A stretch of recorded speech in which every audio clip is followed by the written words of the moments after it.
नमस्कार दोस्तों, आज हमें पढ़ना है ज्योमेट्री। तो मेंसुरेशन का पूरा पोर्शन हमारा कंप्लीट हो चुका है। मेंसुरेशन में एरिया पढ़ लिया हमने, वॉल्यूम पढ़ लिया। इसके बाद अब हमारी जो क्लास रहेगी वो रहेगी ज्योमेट्री की। एक ज्योमेट्री में सबसे पहले हमें लाइन और एंगल पढ़ेंगे। हम लाइन एंगल के बाद ट्राइंगल है, क्वाड्रिलेटरल है, सर्कल है। सारी चीज़ें वही हैं जो हमारी मेंसुरेशन में थी, लेकिन यहाँ पर हम बेसिक से स्टार्ट करेंगे, लाइन और एंगल से स्टार्ट करेंगे। लाइन और एंगल, ठीक है। तो चलिए स्टार्ट करते हैं।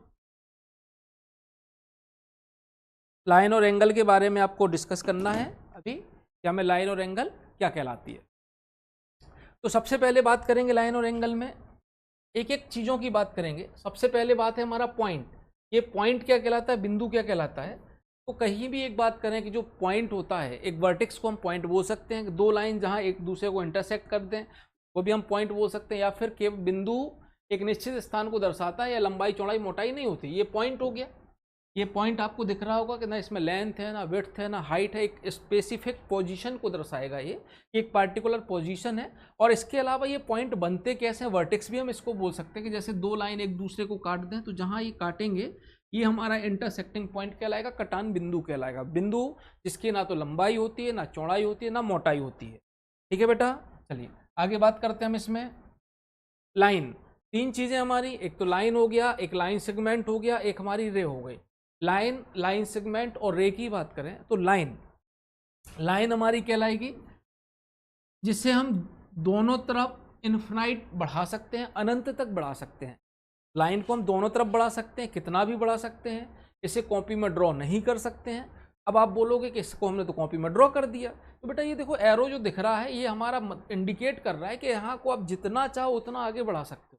हमारी कॉपी की एक रेंज होती है, तो हम उसी रेंज में जो हमें विजिबल अच्छे से हो जाए उतना हम बना के उसको छोड़ देते हैं और एरो लगा देते हैं कि हम इसे कितना भी आगे बढ़ा सकते हैं।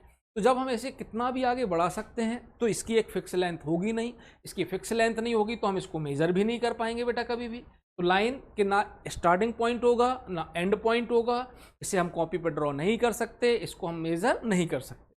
तो लाइन समझ में आ गया। लाइन सेगमेंट, लाइन का कोई एक पार्ट, सेगमेंट का मतलब पार्ट। तो यहाँ से लेकर हमने यहाँ तक का एक पार्ट ले लिया, ये हमारा लाइन सेगमेंट हो गया, ए बी हो गया। इसका मतलब है कि इसमें ना तो दोनों तरफ, इसको दोनों तरफ हम कितना भी नहीं बढ़ा सकते हैं। इसमें स्टार्टिंग पॉइंट होगा, इसमें एंड पॉइंट होगा। इसको हम मेज़र कर सकते हैं, इसकी फिक्स लेंथ होती है। इसके बाद रे की बात करें, किरण की बात करें, जैसे आपने देखा हो सूरज की किरण, या फिर तू है मेरी किरण, पढ़ा होगा आपने, एग्जाम में देखा होगा या मूवी में भी देखा होगा, कहीं ना कहीं तो आपने देखा होगा। ठीक है, तो किरण का मतलब है कि एक स्टार्टिंग ओरिजिन होगा इसका, लेकिन एंड नहीं होगा। ओरिजिन होगा, जैसे सूरज की किरण हो गई तो सूरज से निकलेगी और कहाँ तक जाएगी, जहाँ तक पहुँच जाए वहाँ तक चली जाएगी। तो इसका स्टार्टिंग पॉइंट होता है, एंड पॉइंट नहीं होता है। इसकी लेंथ फिक्स नहीं होती है, इसको मेज़र नहीं करा जा सकता है और इसको कॉपी पर भी ड्रॉ नहीं कर सकते हैं। समझ में आया। तो इन्फिनाइट लेंथ वाली दो चीज़ें हो गई, एक तो लाइन हो गई, एक रे हो गई।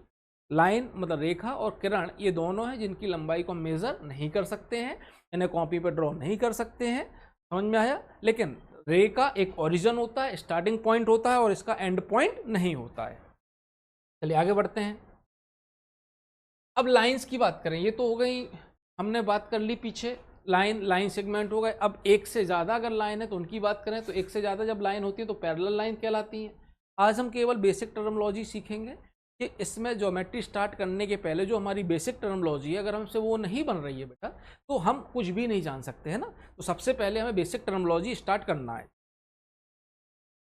पैरेलल समांतर रेखाएं, पैरेलल लाइन आपने देखी होंगी कि दो लाइन जो कभी भी एक दूसरे को कहीं पर भी ना काटें। मतलब जैसे रेल की पटरियां कितनी भी आगे चलती चली जाएं, दोनों पहियों के बीच की दूरी डिस्टेंस सेम होती है, इसलिए पटरी में पटरियों के बीच की डिस्टेंस भी सेम होती है। डिस्टेंस का मतलब होता है हमेशा परपेंडिकुलर से। तो रेखाएं जिनके बीच की दूरी अगर हमेशा बराबर है, परपेंडिकुलर होती है, डिस्टेंस हमेशा परपेंडिकुलर होती है, तो ये कभी भी एक दूसरे को नहीं काटेंगी। कभी भी एक दूसरे को नहीं काटेंगी मतलब ये पैरेलल होंगी। और पैरेलल लाइंस के बीच की दूरी हमेशा कैसी होती है, सेम होती है। इसके बाद दूसरा है हमारा इंटरसेक्टिंग लाइन, लाइन जो एक दूसरे को काट दें, इंटरसेक्टिंग लाइन हो गई। अभी इंटरसेक्टिंग लाइन है, इसके अंदर हम देखते हैं कि स्पेशल केस होता है कि लाइन दूसरी लाइन को ओवरलैप कर जाए, 180 डिग्री पर लाई हो जाए, लाइन दूसरी लाइन पर 90 डिग्री पर काट दे, ठीक है, परपेंडिकुलर हो जाएंगी। अभी केवल इंटरसेक्टिंग का मतलब है कि लाइन ने जब एक दूसरे को काट दिया तो ये हमारी लाइन कैसी कहलाएंगी, इंटरसेक्टिंग लाइन कहलाएंगी। परपेंडिकुलर लाइंस, लंबवत रेखाएं, परपेंडिकुलर लाइंस क्या कहलाएंगी, जब लाइन काटेगी तो लेकिन उसके ऊपर एक परपेंडिकुलर हो जाएगा, ठीक है। अब आप बोलो कि यहीं पर हम छोड़ दें इसको, तो यहाँ पर नहीं छोड़ सकते बेटा इसको, है ना, लाइन को यहाँ नहीं छोड़ सकते, क्योंकि क्या है, लाइन है, लाइन को हम कितना भी बढ़ा सकते हैं तो ये इंटरसेक्ट होगा ही होगा। लेकिन 90 डिग्री पर हो गया तो हमने बोला परपेंडिकुलर लाइंस हो गई, लंबवत रेखाएं हो गई। तो रेखाएं जो एक दूसरे को 90 डिग्री पर काट देती हैं वो परपेंडिकुलर लाइंस कहलाती हैं। रेखाएं जो एक दूसरे को कहीं भी इंटरसेक्ट कर दें, कहीं पर भी काट दें, किसी भी एंगल पर काट दें, वो इंटरसेक्टिंग लाइन कहलाएंगी। और लाइन जो एक दूसरे को कभी भी ना काटें, कहीं भी नहीं काटें, कितना भी हम एक्सटेंड कर लें, हमेशा पैरेलल चलती रहेंगी, वो पैरेलल लाइन कहलाएंगी।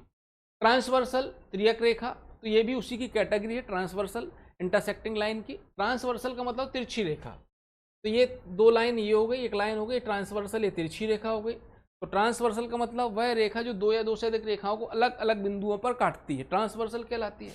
इससे दो पैरेलल लाइन हो गई, ये ट्रांसवर्सल हो गई, यहाँ काट दिया, यहाँ काट दिया, दो अलग अलग पॉइंट हो गए इसके, तो इस वाली लाइन को हम क्या बोल देंगे बेटा, ट्रांसवर्सल बोल देंगे। तो दो लाइन जब एक लाइन जो दो अलग अलग पैरेलल लाइंस को अलग अलग पॉइंट पर काट दे तो उसको हम क्या बोलेंगे, ट्रांसवर्सल लाइन कहते हैं। तो ये सारे बेसिक सी चीज़ें आपको याद होना चाहिए, पता होना चाहिए, इन सब की टर्मिनोलॉजी के बारे में पता होना चाहिए।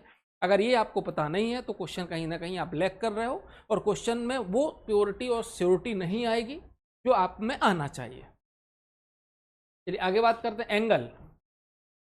एंगल मतलब कोण, इसको हम बोलते हैं स्लोप, मतलब ढाल, ठीक है ना, मतलब किस स्लोप पर बना है ये स्लोप दिख रहा है आपको, तो इसको हम क्या बोलते हैं बेटा, एंगल बोलते हैं, ठीक है। स्लोप, ये स्लोप देख लिया हमने, एंगल बोल दिया हमने, ठीक। अब यहाँ पर अगर हम बात करें एंगल स्लोप की, तो चलिए ये तो बात हो गई एंगल की, स्लोप की। अब एंगल बनता कैसे है, एंगल बनता कैसे उसकी बात करें। क्वेश्चन है आपका कि एंगल बनता कैसे, आपको कमेंट करके बताना है। तो एंगल है कैसे बनेगा, दो लाइन से, दो लाइन सेगमेंट से और दो किरण से, या एनी टू, कोई भी दो। तो फटाफट आप कमेंट करके आंसर बताइए कि लाइन जो है, एंगल जो है वो किससे बनेगा, दो लाइन से बनेगा, दो लाइन सेगमेंट से बनेगा, दो किरण से बनेगा, या कोई भी दो आप ले लें। चलिए आपका कमेंट का इंतजार रहेगा। तो बताते हैं यहाँ पर जो हमारा एंगल होता है बेटा, देखो आपने बचपन में देखा होगा, बचपन में आपने देखा होगा कि सबसे पहले जब एंगल बनाना था तो एक सीधी लाइन दिखती थी, उस लाइन पर हम एक पॉइंट बना लेते थे, इस पॉइंट पे हम चांदा बोलते थे, है ना, इसको आप क्या बोलते हैं, हम तो चांदा ही बोलते थे भाई। यहाँ पर ये चांदा 90 डिग्री था, ये 30, ये 60, 120, 150, 80, यहाँ से धीरे धीरे इसमें लाइन बनी रहती थी, तो बीच में भी छोटी छोटी लाइनें रहती थी, प्रोटेक्टर बोल सकते थे आप शायद। अब यहाँ अगर हमें 45 डिग्री का एंगल बनाना होता था, हम देखते थे ये 30, ये 45 यहाँ है, यहाँ एक पॉइंट रख देते थे, और फिर इसको हम हटा लेते थे, हटाने के बाद ये पॉइंट से ये पॉइंट पे एक लाइन खींच देते थे, सही है ना। तो ये पॉइंट, ये स्टार्टिंग पॉइंट हो गया बेटा। ये एरो यानी यहाँ कितना भी हम बढ़ा सकते हैं, यहाँ हम कितना भी बढ़ा सकते हैं। तो एंगल जो बना है वो ये था हमारा 45 डिग्री, एंगल यही था हमारा 45 डिग्री। तो ये एंगल जो 45 डिग्री बना वो कैसे बनाया था हमने, स्टार्टिंग पॉइंट था, एंड पॉइंट नहीं है, स्टार्टिंग पॉइंट है, एंड पॉइंट नहीं है, यानी दो किरणों से बना। तो जो हमारा एंगल है वो दो किरणों से मिलकर बनता है, दो रेज से मिलकर बनता है। तो आपको ध्यान रखना कि जब भी आपका क्वेश्चन आ जाए कि एंगल किससे बनता है, तो हम बोलेंगे दो लाइन, दो रेज से, दो किरण से मिलकर हमारा क्या बनता है, एंगल बनता है। किन्हीं भी दो से नहीं बनता, दो लाइन से आप बोल सकते हो कि लाइन से बनेगा, जैसे आपने बोला कि दो लाइन से भी तो बन गया, ये लाइन है, ये लाइन है, ये एंगल बन गया, बिल्कुल सही है। एंगल कहाँ बना ये मैटर करता, दो लाइन जब इंटरसेक्ट करेंगे तो एंगल बनेगा, बराबर है, आप सही बोल रहे हो। लेकिन एंगल बना कहाँ, यहाँ पर, ये पॉइंट पर एंगल बना बेटा। अब ये पॉइंट से ये एंगल अगर बना है तो ये पॉइंट से इस लाइन को अब हम लाइन नहीं बोलेंगे, इस पॉइंट से ये वाला जो पार्ट बचा है वो एक लाइन सेगमेंट हो गया। ये पॉइंट से ये साइड का एक लाइन सेगमेंट रेस का पार्ट हो गया, किरण हो गई है, ये स्टार्टिंग पॉइंट मिल गया क्योंकि यहाँ एंगल बना और यहाँ हम कितना भी बढ़ा सकते हैं, तो ये हमारी एक किरण बन गई। यानी भले ही दो लाइन एक दूसरे को इंटरसेक्ट करके एंगल बनाती हैं, लेकिन एंगल जिस पॉइंट पर बनता है उस पॉइंट से चारों ओर की डायरेक्शन में, क्या बोल रहे हैं बेटा, उस पॉइंट से इस पॉइंट से चारों ओर की डायरेक्शन में जो लाइन के टुकड़े हुए हैं, एक टुकड़ा ये हो गया, तो अब बताओ यहाँ स्टार्टिंग पॉइंट ये टुकड़ा हो गया तो इसको लाइन से रेस बोलेंगे, किरण बोलेंगे। ये स्टार्टिंग पॉइंट यहाँ ये भी किरण कहला गई, ये भी किरण कहला गई, ये भी किरण कहला गई, तो एंगल तो यहाँ बना है ना। तो भले ही दो लाइन इंटरसेक्ट करके एक दूसरे दो लाइन इंटरसेक्ट करेंगी, एंगल बनेंगे, लेकिन एंगल जहां बनेंगे उस पॉइंट से लाइन के बचे हुए पार्ट हमारे रेज यानी किरण कहलाएंगे। तो एंगल हमेशा दो किरणों से मिलकर ही बनता है। इतनी सी बात समझ में आ गई आपको। चलिए आगे बढ़ते हैं, हम कुछ बेसिक एंगल्स की बात कर लेते हैं कि आपको देखो आज ज्योमेट्री की क्लास है, इसके बाद ट्रिग्नोमेट्री भी क्लास रहेगी, और ये क्लासेस ऐसी हैं जहाँ बेसिक का नॉलेज होना बहुत ज़रूरी है। एंगल्स के बारे में पता होना चाहिए। एंगल आपको नहीं पता, रिफ्लेक्ट एंगल क्या होगा, स्ट्रेट एंगल क्या होगा, तो फिर आप कुछ भी नहीं कर पाएंगे बेटा, है ना। तो सबसे पहले हम जीरो एंगल की बात कर रहे हैं। जीरो एंगल हमेशा 0 डिग्री का होता है, शून्य कोण कहलाता है। एक्यूट एंगल, इसको हम बोलते हैं न्यून कोण। अच्छा लिखा है इधर, एक्यूट एंगल को हम क्या बोलते हैं, न्यून कोण। और न्यून कोण क्या कहलाएगा, 90 डिग्री से छोटा और 0 डिग्री से बड़ा। इसकी रेंज 0 डिग्री से बड़ी और 90 डिग्री से छोटी होती है, तो 0 डिग्री को जीरो एंगल बोलते हैं। 0 डिग्री के एंगल को क्या बोलते हैं, जीरो एंगल बोलते हैं। और 90 डिग्री से छोटा और 0 से बड़ा, इनके बीच में इस एंगल को हम क्या बोलते हैं, एक्यूट एंगल। और एग्जैक्ट 90 डिग्री वाले एंगल को हम बोल देंगे राइट एंगल ट्राइंगल। देखो 0 एग्जैक्ट हो गया, 90 एग्जैक्ट हो गया, 0 वाले को 0 बोलेंगे, 90 वाले को राइट एंगल बोलेंगे, 180 वाले को स्ट्रेट एंगल बोलेंगे, 180 वाले को क्या बोलेंगे, स्ट्रेट एंगल बोलेंगे, 360 वाले को कंप्लीट एंगल बोलेंगे। अब इनके बीच में रेंज बचा 0 से 90, मतलब 0 से बड़ा 90 से छोटा, 90 से बड़ा 180 से छोटा, 180 से बड़ा 360 से छोटा, बराबर ये एंगल बच्चे हैं भाई। तो 0 से बड़ा 90 से छोटे एंगल को हम एक्यूट एंगल यानी न्यून कोण बोलेंगे, और 90 से बड़े और 180 से छोटे 180 से छोटे एंगल को हम बोलेंगे ऑब्ट्यूज एंगल, अधिक कोण त्रिभुज बोलेंगे हम, ठीक। 180 डिग्री को स्ट्रेट एंगल बोलेंगे, 180 से बड़े 360 से छोटे एंगल को रिफ्लेक्स एंगल बोलेंगे। रिफ्लेक्स एंगल का मतलब होता है प्रतिवर्ती कोण, ठीक। रिफ्लेक्स एंगल का मतलब क्या हो गया, प्रतिवर्ती कोण। तो अब इसके बाद कंप्लीट एंगल 360 डिग्री होगा। तो बेसिक टर्मोलॉजी आपको देखो थोड़ा सा हट गए हम, आप देख लीजिए, स्क्रीनशॉट ले लीजिए जिसको लेना हो। तो बेसिक आपको ध्यान रखना है कि जब तक आपको बेसिक का नॉलेज नहीं होगा, बेसिक नॉलेज नहीं होगा, तब तक आप कुछ भी नहीं कर सकते बेटा, है ना। तो ये सारी चीज़ें आपको ध्यान रखना है कि कौन सा एंगल क्या कहलाता है। डायरेक्ट कभी कभी एग्जाम में भी आ जाता है कि हमें एक रिफ्लेक्स एंगल बनाना है, तो कोई भी एक रिफ्लेक्स एंगल का मतलब क्या हो गया कि ऐसा एंगल जो 180 से बड़ा हो और 360 से छोटा हो, वो एंगल हमारा क्या कहलाएगा, रिफ्लेक्स एंगल कहलाएगा। चलिए आगे बढ़ते हैं। इसके बाद हमारे आज की क्लास केवल बेसिक पर नॉलेज है बेटा, है ना। ये हमारी अगली है complementary angle, supplementary angle, linear pair, रेखीय युग्म। मतलब अभी हमने केवल सिंगल एंगल के बारे में बात करी है, ठीक है, दिख रहा है आपको। अभी हमने बात करी है केवल सिंगल एंगल के बारे में, लेकिन जब सिंगल एंगल के अलावा आपको दिखे कि दो एंगल लेना, तो दो एंगल्स में क्या रिलेशन होगा, दो एंगल में कैसे बनेंगे, उनकी बात करें तो जब दो एंगल का सम, दो एंगल्स का सम क्या हो जाए बेटा, 90 डिग्री हो जाए, दो एंगल का सम कितना हो जाए, 90 डिग्री हो जाए, तो उसको हम बोलेंगे कंप्लीट एंगल। एक कंप्लीट एंगल का मतलब क्या है, दो एंगल का सम 90 डिग्री हो जाए तो उसको हम बोलेंगे पूरक कोण। पूरक कोण मतलब कंप्लीट एंगल। और दो एंगल का सम अगर 180 डिग्री हो गया तो इसको हम बोलेंगे सप्लीमेंट्री एंगल यानी संपूरक कोण। दो एंगल का सम 90 डिग्री कंप्लीट एंगल, दो एंगल का सम 180 डिग्री संपूरक कोण, और दो एंगल का सम 180 डिग्री, तो इसको हम लीनियर पेयर ऑफ रेखीय युग्म भी कहते हैं। लीनियर पेयर ऑफ रेखीय युग्म का मतलब है एक ही पॉइंट से बनने वाले दो अलग अलग एंगल। एक ही पॉइंट, एक लाइन हो गई, इस लाइन में एक पॉइंट है पर बनने वाले दो एंगल ये हो गए, तो ये दोनों लीनियर पेयर ऑफ रेखीय युग्म कहलाएंगे।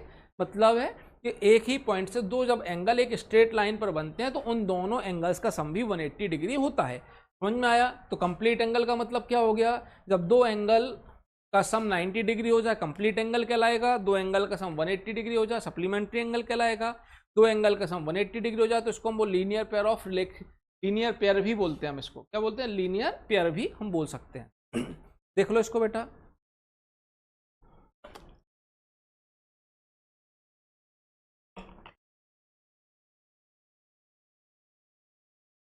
चलिए अब हम बात करें कुछ बेसिक सी। एक लाइन पढ़ चुके, दो लाइन पढ़ चुके, बेसिक्स हम सब पढ़ चुके हैं। अब यहाँ हमारी जो बात होनी है कि जब बेटा दो पैरेलल लाइंस को, देखो एक एल और एम दो पैरेलल लाइंस हैं, वो एक कोई ट्रांसवर्सल लाइन है जो कट कर रही है, तो दो अलग अलग पॉइंट पर कट कर रही है। तो यहाँ जो लाइन है इसको जब ट्रांसवर्सल आपकी यूज हो रही है, ठीक है ना, ये ट्रांसवर्सल जो है कितने टाइप के एंगल बनाएगी ये आपको बताना है। ये ट्रांसवर्सल जो है वो कितने टाइप के एंगल बनाएगी ये हमें देखना है। कि जो हमारी आपको दिख रहा है, तो यहाँ पर जो एंगल जो बनेंगे वो चार कौन से बनेंगे? एक एंगल तो बनेगा हमारा, एक एंगल हमारा बनेगा वर्टिकली अपोजिट एंगल,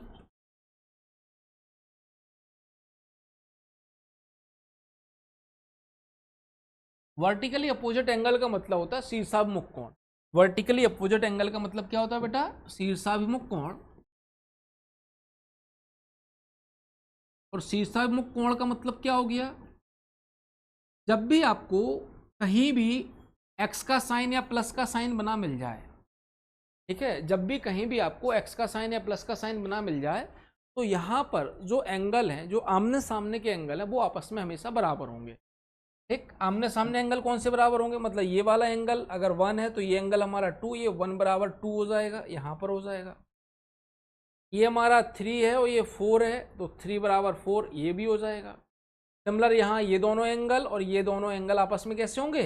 बराबर होंगे। तो वर्टिकली अपोजिट एंगल का मतलब, अपोजिट से समझ में आ जाएगा, शीर्ष अभिमुख, शीर्ष के विमुख, ये शीर्ष हो गया, अभिमुख मतलब आमने सामने, तो 3 और 2 बराबर हो जाएंगे, यहाँ पर 1 और 4 यहाँ बराबर हो जाएंगे। ये हमारे कौन से वर्टिकली अपोजिट एंगल है।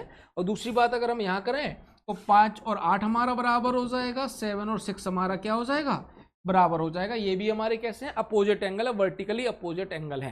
तो जब भी आपको कहीं पे भी एक्स या प्लस का साइन मिल जाए तो वहां पर हम बोलेंगे कि जो एंगल बने हैं वर्टेक्स से अपोजिट साइड पर, वो हमारे कैसे होंगे? बराबर होंगे। दोनों कैसे हो जाएंगे? हमारे बराबर हो जाएंगे।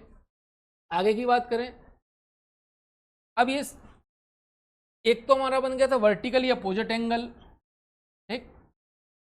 एक दूसरा बनेगा इसी में हमारा करेस्पॉन्डिंग एंगल, एक तीसरा संगत कोण, इसको हम बोलते हैं संगत कोण। तीसरा बनेगा अल्टरनेट एंगल, एकांतर कोण। तो इन तीनों का आगे अलग अलग डिस्क्रिप्शन करेंगे, हम डिस्क्राइब करेंगे इसमें। तो जब भी दो लाइन, दो पैरेलल लाइंस को एक ट्रांसवर्सल लाइन इंटरसेक्ट करती है, काटती है, ट्रांसवर्सल का मतलब ही इंटरसेक्टिंग होती है, तो जब ट्रांसवर्सल बनेगी तो जो हमारे एंगल बनेंगे वो 3 टाइप के बनेंगे। एक तो वर्टिकली अपोजिट एंगल बनेगा, एक हमारा बनेगा अल्टरनेट एंगल और एक हमारा बनेगा क्या बेटा? Corresponding angle. ठीक है, तो तीनों के बारे में अलग अलग हम डिस्कस करेंगे। चलो आगे बढ़ते हैं हम। ये हमने अलग से बनाया कि ये एल है और एम है, दो लाइन है, ये एन और पी, ये 4 लाइन होंगे, दो पैरेलल दो ट्रांसवर्सल, तो दोनों आपस में कैसे हैं? पैरेलल हैं। यहाँ जो एंगल बनेंगे 1 2 3 4 5 6 7 8 9 10 11 12 13 14 15 और 16। तो करेस्पॉन्डिंग एंगल का मतलब है संगत कोण। संगत कोण का मतलब जैसे अपन बोलते हैं ना कि हमें संगत एक जैसे लोगों में ही करना चाहिए, बराबरी के लोगों में। बहुत जगह ऐसी चलता है आज भी कि बराबर के लोगों में ही उठना बैठना हमें करना होता है। मतलब हम अपना स्टेटस देखते हैं, पोजीशन देखते हैं, आप कोई देखते हो कि भाई हम किस स्तर पर रहने वाले हैं, तो उसी स्तर पर आप रहना पसंद करते हो, ठीक है। तो यहाँ संगत का असर है, संगत कोण का है। संगत कोण का मतलब करेस्पॉन्डिंग एंगल, संगत बराबर होना चाहिए, पोजीशन एक जैसी होना चाहिए, इसको हम बोलते हैं पोजीशन सेम होना चाहिए। पोजीशन क्या होना चाहिए? सेम होना चाहिए। पोजीशन सेम का मतलब चलो हम ये मान लें, ये हमारा एक स्टेट है ए, ये दूसरा स्टेट हो गया बी, ये तीसरा स्टेट हो गया सी, ये चौथा स्टेट हो गया डी। पोजीशन सेम, तो बताओ कि जो स्टेट ए में पोजीशन है 1 की, जो ए में पोजीशन है 1 की, वो बी में किसके बराबर है? पोजीशन देखना है। मतलब ये रेक्टेंगल में ऊपर वाला लेफ्ट पार्ट, तो यहाँ रेक्टेंगल में ऊपर वाला लेफ्ट पार्ट, तो आप बोलोगे जो पोजीशन 1 की वही पोजीशन तो 6 की है, तो 1 की वैल्यू 6 के बराबर हो जाएगी, एंगल 1 एंगल 6 के बराबर होगा। अब जो बी में 6 की पोजीशन है वो सी में किसकी बराबर है? 10 के बराबर है, तो 6 10 की भी बराबर होगा। जो 10 है वो डी में किसके बराबर है? 14 के बराबर है। ये समझ में आया? तो जब पोजीशन एक जैसी हो जाए तो वहां हमें समझ में आना चाहिए कि करेस्पॉन्डिंग एंगल की बात कर रहा है। तो करेस्पॉन्डिंग एंगल संगत कोण बेटा जब भी आपको पता करना है तो उस समय आपको ध्यान रखना कि पोजीशन माइंड में सेट होना चाहिए कि जो पोजीशन हमारी है वही पोजीशन सामने वाले की है कि नहीं, तो उसी पोजीशन के बेसिस पर हम आपको क्या करते हैं? एंगल को बराबर कर देते हैं। सेम अगर आप बताओ कि जो पोजीशन 4 की है, 4 की है, वो किसके बराबर है? नीचे वाला पार्ट है तो ये 8 के बराबर होगा, ये 8 है तो ये किसके बराबर होगा? 11 के बराबर होगा। ये भी नीचे तो ये भी बराबर है, 15 के बराबर है। कोई कंफ्यूजन? तो करेस्पॉन्डिंग एंगल का मतलब संगत कोण मतलब पोजीशन एक जैसी होना चाहिए। तो 4 अलग अलग आप स्क्वायर मान लो कि ये हमारे 4 अलग अलग चौराहे हैं, 4 अलग अलग शहर हैं, 4 अलग अलग सिटी हैं, 4 अलग अलग स्टेट है, या कुछ भी मान लो। और पोजीशन ध्यान रखना कि जो 1 की पोजीशन है वही 6 की पोजीशन है, वही 14 की पोजीशन, वही हमारी 10 की पोजीशन। चलिए इसके बाद बात करते हैं वर्टिकली अपोजिट एंगल। तो ये हम तो पढ़ चुके हैं। वर्टिकली अपोजिट एंगल का मतलब क्या हो गया? जैसे यहां लिखे हम 1 2 3 4 5 6 7 8 9 10 11 12 13 14 15 और 16। तो 1 3 के बराबर, 2 4 के बराबर, 5 7 के बराबर, 6 8 के बराबर। देखो यहाँ क्या समझाया था कि जहां भी हमें x बना मिल जाए या z बन जाए, तो ये z बन गया, सॉरी x बन गया, या प्लस बन जाए, या तो x या प्लस बन जाए, तो पॉइंट के अपोजिट एंगल्स हमेशा कैसे होते हैं? बराबर होते हैं। अपोजिट एंगल्स कैसे होते हैं? हमेशा बराबर होते हैं। ये समझ में आया? तो ये एंगल जो हैं अपोजिट हैं, बराबर हो गए। पॉइंट के अपोजिट साइड बने एंगल आपस में कैसे होंगे? बराबर होंगे। इन्हें हम बोलेंगे वर्टिकली अपोजिट एंगल, शीर्षाभिमुख कोण। Alternate interior angle. Alternate angle का मतलब होता है कि जहां भी आपका जेड बन जाए, अब जेड ऐसा भी बन सकता है आपका बेटा, जेड आपका बिल्कुल सीधा भी बन सकता है, जेड आपका उल्टा भी बन सकता है। यानी जेड बनने में ये दोनों लाइनें पैरेलल होना चाहिए। ये दोनों पैरेलल लाइंस के साथ एक तीसरी लाइन कट कर जाए तो वो हमारा अल्टरनेट एंगल कहलाता है। अल्टरनेट मतलब एकांतर कोण कहलाता है। एक के अंतर पर, ये एक है, ये अंतर कोण छोड़ दिया, एक हमारा ये एंगल हो गया। तो अल्टरनेट एंगल, एकांतर कोण को क्या बोलेंगे हम? एकांतर कोण।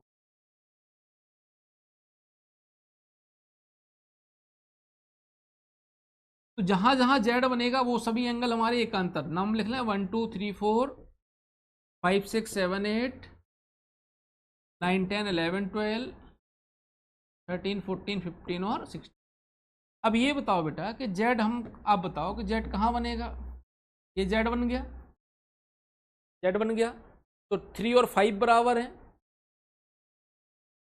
ये जेड बन गया तो 10 और 15 बराबर है। 10 और 15 अंदर के एंगल ले रहे हैं तो इंटीरियर एंगल, ये इंटीरियर लिखा है ना बेटा। इंटीरियर का मतलब तो अंदर के एंगल, और एक्सटीरियर का मतलब बाहर के एंगल। बाहर के एंगल का मतलब कि 2 इस एंगल के बाहर 2 है, इस एंगल के बाहर 8 है, तो 2 और 8 एक्सटीरियर एंगल होंगे, और 3 और 5 हमारे इंटीरियर एंगल होंगे। इंटीरियर मतलब आंतरिक कोण, एक्सटीरियर मतलब बाह्य कोण। तो 3 और 5 हमारे इंटीरियर एंगल हैं, 2 और 8 हमारे एक्सटीरियर एंगल हैं। जेड में बनने वाले अंदर वाले एंगल इंटीरियर, बाहर वाले एंगल एक्सटीरियर होते हैं, और ये आपस में कैसे होंगे? बराबर होंगे। तो ये चीज आपने देख ली।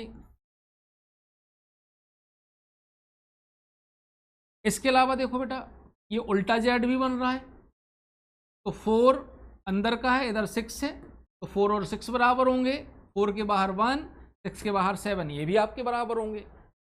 तो जब भी आपको जेड बन जाए, उल्टा जेड, सीधा जेड, कैसे भी बन जाए, ये तो ठीक है, ये भी दिख गया। इसके अलावा और भी जेड देखो बना सकते हैं हम, देखो ये भी बना दिया हमने। तो ये 4, ये किसके बराबर, 14 के बराबर, 4 के बाहर 3 और 14 के बाद 13, ये भी आपस में कैसे होंगे, बराबर होंगे। इंटीरियर मतलब अंदर वाले एंगल, एक्सटीरियर मतलब बाहर वाले एंगल आपस में जब बराबर हो जाएं तो इसका मतलब है कि लाइन पैरेलल है।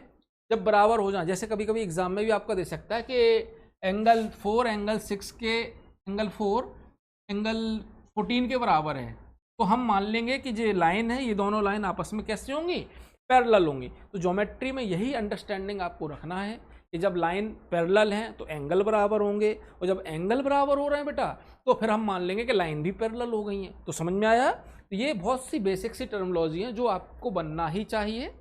चलिए, अल्टरनेट एक्सटीरियर एंगल आपको समझ में आ गया होगा। तो यहाँ अब एक और क्वेश्चन अपन करते हैं कि ये तो सब हो गए 1 2 3 4 5 6 7 8 9 10 11 12 13 14 15 16, यानी यहाँ देखते हैं कि हम क्या क्या बराबर हो सकता है। ये हमने बना लिए 4 चौराहे, इनका नाम ले लिया ए बी सी डी। पहले एक चौराहे पर, एक स्क्वायर पर ए में क्या क्या बराबर हो सकता है वो लिखना बेटा, ठीक है। ए में क्या क्या बराबर हो सकता है वो हम लिखेंगे। तो देखो ए में 1 किसके बराबर है, 3 के बराबर है, 1 3 के बराबर है, इसके अलावा कुछ नहीं, 1 और 3 में ही अभी रिलेशन बनाना है, 1 और 3।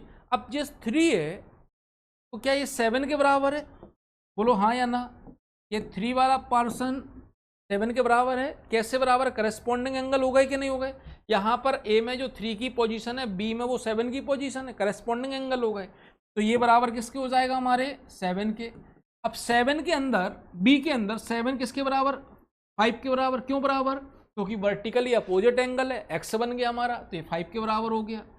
अब जो पोजीशन हमारी बेटा 5 में है, जो पोजीशन आपकी 5 की है वो सी में किसकी, 9 के बराबर मान लें हम। वो पोजीशन सी में किसके बराबर है, 9 के बराबर है। तो 9 के बराबर क्यों हो गई, कमेंट करते जाना आप जल्दी जल्दी फटाफट। 5 की पोजीशन 9 के बराबर क्यों हो गई, क्योंकि ये हमारे करस्पॉन्डिंग एंगल है, संगत कोण है। अब जो एंगल हमारा 9 है वो सी में 12 के बराबर है। क्यों बराबर है, वर्टिकली अपोजिट एंगल है। जो पोजीशन आपकी 12 की है, जो पोजीशन किसकी है बेटा, 12 की है, वो पोजीशन 16 की मान लें हम। क्यों, क्योंकि करस्पॉन्डिंग एंगल है। तो करस्पॉन्डिंग एंगल है तो 12 16 के बराबर हो गया और 16 बराबर हो गया 14 के। तो ये सभी एंगल आपस में कैसे हो जाएंगे, बराबर हो जाएंगे। तो ये हमारी सिंगल लाइन हो गई। दूसरी लाइन आपको कमेंट करके बताना है कि 2 अगर हमने लिया है तो 2 बराबर किसके होगा, 4 के होगा, वर्टिकली अपोजिट एंगल है। अब ये 4 बी में कहाँ के बराबर होगा, सी में किसके बराबर होगा, डी में किसके बराबर होगा, एक सिंगल लाइन बनेगी। इसको आपको कमेंट करके बताना है बेटा कि हमें पता चले कि आपको वीडियो अच्छा लग रहा है और आपको समझ में आ रहा है। अगर ये चीज़ आपको समझ में आ रही है तो इसका क्वेश्चन का कमेंट आप ज़रूर करेंगे, ठीक है ना। चलिए इसी में आगे बढ़ते हैं। ये क्वेश्चन तो हम बाद में करेंगे, इस पर एक क्वेश्चन और करते हैं कि ये हमारी लाइन हो गई, मान लो 3 पैरेलल लाइन हो गई, ये हमारे ट्रांसवर्सल हो गई, ये भी 3 पैरेलल हैं। अब ये पूछें अगर हम कि ये हमारा 65 डिग्री है, ये हमारा y डिग्री है, ये हमारा z डिग्री है और यहाँ हमारा x डिग्री है। क्वेश्चन ऐसे ही आते हैं कि दिए गए चित्र में x plus Y plus Z की वैल्यू क्या होगी, या x प्लस वाई क्या होगा, या x plus Y Y Z क्या होगा, या x वाई जेड अलग अलग क्या होंगे। तो इस टाइप का आपका क्वेश्चन आ जाता है। ये समझ में आया क्वेश्चन बेटा आपको। ये क्वेश्चन है आपका कि ये हमारा दिए गए चित्र है, फिगर है, इस फिगर के बेसिस पर आपको बताना है x वाई जेड का वैल्यू क्या होगी, जबकि सभी वर्टिकल लाइन और सभी हॉरिजॉन्टल लाइन आपस में पैरेलल हैं। सभी वर्टिकल लाइन, सभी हॉरिजॉन्टल लाइन आपस में पैरेलल हैं आपको बताना है कि ये आपके x plus Y plus Z क्या होगा, तो आपको आंसर देना है, हम कमेंट का इंतजार करेंगे आपका। ठीक है, तो चलिए करते हैं क्वेश्चन इसको। जिससे भी क्वेश्चन बन रहा हो वीडियो को रोककर इसका आंसर दे, उसके बाद टैली करें कि उसका आंसर सही है या गलत। तो ऐसे क्वेश्चन में बेटा कंफ्यूज नहीं होना आपको, ठीक है। ऐसे क्वेश्चन में आपको करना क्या है, पूरा स्क्वायर कंप्लीट करना है, एक को कंप्लीट करना है, इसको हम पूरा कंप्लीट करेंगे। ठीक, ये हम देख लेते हैं पूरा। चलो इसको कंप्लीट करते हैं पहले। ये 65 है तो सामने वाला भी क्या होगा, 65 होगा। ये 65 तो सामने वाला भी 65। एक ही लाइन पर बने एंगल का सम क्या होता है, 180 डिग्री। तो 65 है तो ये कितना होगा, 115 डिग्री होगा, हाँ या ना। ये 115 है तो सामने वाला भी 115 होगा। इतनी सी बात समझ में आ गई आपको। ठीक है, सारी चीज़ें दिख रही हैं आपको। ये हमारा 65 डिग्री, आपको शायद नहीं दिख रहा होगा, तो ये भी 65 डिग्री, कोई कन्फ्यूजन यहाँ तक। तो ये एंगल जो हो गया, ये हमने जिसमें हमें न्यूमेरिक वैल्यू दी है वो वाला सर्किल यानी स्क्वायर हमें कंप्लीट करना है। वर्टिकली अपोजिट एंगल तो दोनों 65 हो गए, और यहाँ 115 हो गए, क्योंकि ये पूरा 180 डिग्री होता है। अब आप केवल कुछ नहीं करो, केवल कंपेयर करो बेटा, है ना, केवल कंपेयर। बताओ जेड की पोजीशन किस एंगल के बराबर है ऊपर, 65। तो हम मान लेंगे कि जेड की वैल्यू क्या हो गई, 65 हो गई। फिर कंपेयर करो ये वाई की वैल्यू किसके बराबर है, तो अपर राइट 115 के बराबर, तो y की वैल्यू हमारी हो गई 115। समझ में आ रहा है। अब फिर कंपेयर करो आप, x की वैल्यू किसके बराबर है, तो बोलोगे आप 65 के बराबर है। पोजीशन एक जैसी होना चाहिए, करस्पॉन्डिंग एंगल आप देखना है, हमेशा आपको करस्पॉन्डिंग एंगल ही देखना है। तो किसके बराबर करते हैं इसको हम, 65 के बराबर। x की वैल्यू हो गई 65, तो इन तीनों का सम, ये 180 245, तो तीनों एंगल का सम यानी x plus Y plus Z हमारा हो जाएगा 245 डिग्री। इतनी सी बात आपको समझ में आ गई होगी बेटा, कि हमें जब भी क्वेश्चन देना है, ऐसे क्वेश्चन आते हैं एग्जाम में, एक स्क्वायर आपको कंप्लीट करना है, जहां न्यूमेरिक वैल्यू दी है, कोण का मान दिया है, वो आपका स्क्वायर कंप्लीट कर लो वर्टिकली अपोजिट एंगल से। तीसरा कोण से आमने सामने बराबर होंगे, और लीनियर पेयर से हमारे एक ही लाइन पर बने एंगल का सम 180 डिग्री। 65 से माइनस कर 65 माइनस करेंगे 180 डिग्री से, तो 115 डिग्री हो गया हमारा, तो ये भी 15। अब इस स्क्वायर की यानी ये जो हमारा बना है सर्कल, इसमें हम कंपेयर करेंगे हर जगह। जेड की वैल्यू 65 के बराबर है, वाई की वैल्यू इधर के बराबर है, एक्स की वैल्यू उधर के बराबर है। तो ये सारे वैल्यू हम कंपेयर करा के अपना आंसर दे सकते हैं। ठीक है, चलिए आगे बढ़ते हैं। इसमें एक चीज़ और देखना है बेटा, अभी ये हम क्वेश्चन फिर भी अभी बाद में करेंगे। एक कुछ चीज़ और देखो कि जब दो पैरेलल लाइंस को ट्रांसवर्सल काटती है, दो पैरेलल लाइंस को ट्रांसवर्सल काटती है, तो लाइन के एक ही ओर 1 2 3 4 5 6 7 8 लाइन के एक ही ओर अंदर या बाहर बने एंगल का सम 180 डिग्री होता है। जैसे हमने लिया, ये एक ही साइड हो गई, अंदर दोनों एंगल कौन से बने हैं बेटा, अंदर दोनों बने 1 और 5, तो 1 और 5 का सम 180 डिग्री होगा। इनके बाहर कौन से बने हैं, 4 और 6, तो 4 और 6 का एंगल भी 180 डिग्री होगा।